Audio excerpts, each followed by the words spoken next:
First of all, I would like to show you some practical endgame knowledge in these situations. Normally, a pawn, a rook, and a knight or bishop against a queen is almost always a draw, as the queen is powerful enough to give perpetual checks. But two pawns have a chance to win against the queen. And the first sample that I would like to show is the game Mart against Kapengut.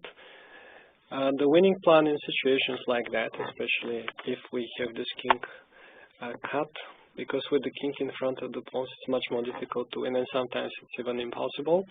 The winning plan is to bring the king out and to leave the pawns behind, then little by little to push them one after another, and all the time these two pieces, the knight and the rook, should be defending the king from the side checks or front checks. So this is how Black did it in this situation. First of all, he's advancing the pawn on g5. Note that he doesn't want to push the pawns prematurely. They want to go together as a team.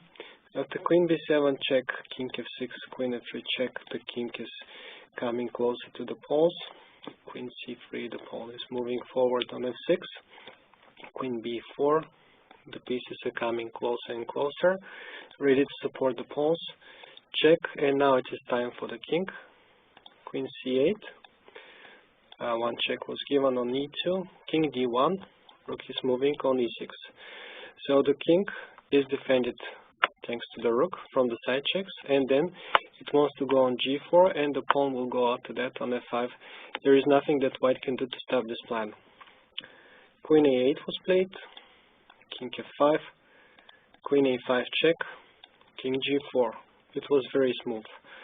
For Black, the king is there, and the next move is going to be f5. Before moving the pawn on f5, he decided to stop all these ideas of checks in front, which will slow down the win.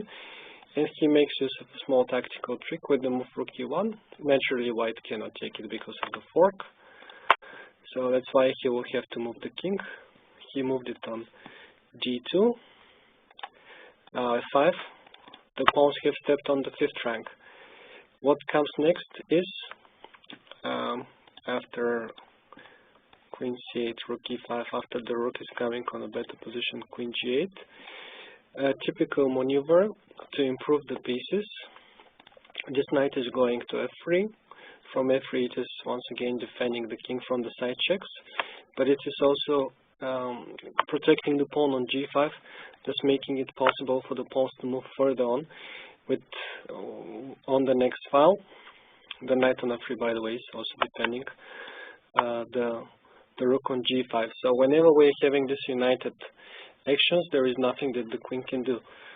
Knight h3, queen b8, knight g1. Again, the same trick. The rook is untouchable because of knight f3 check, and the fastest way to bring the knight to f3. The aim is achieved.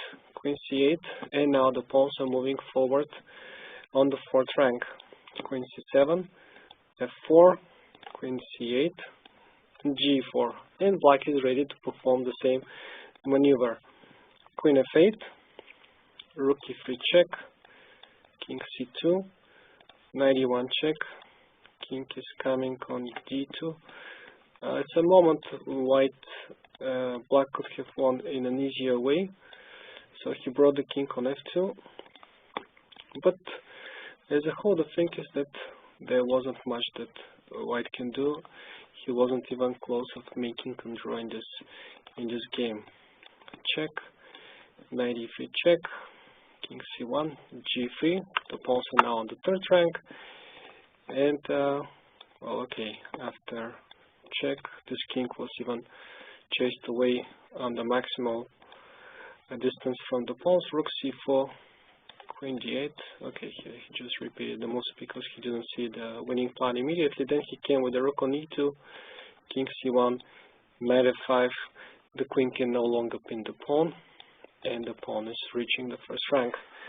This was the winning plan. Remember, the king in front of the pawns, then without much hurry, one by one, and keeping them together, you promote and you win.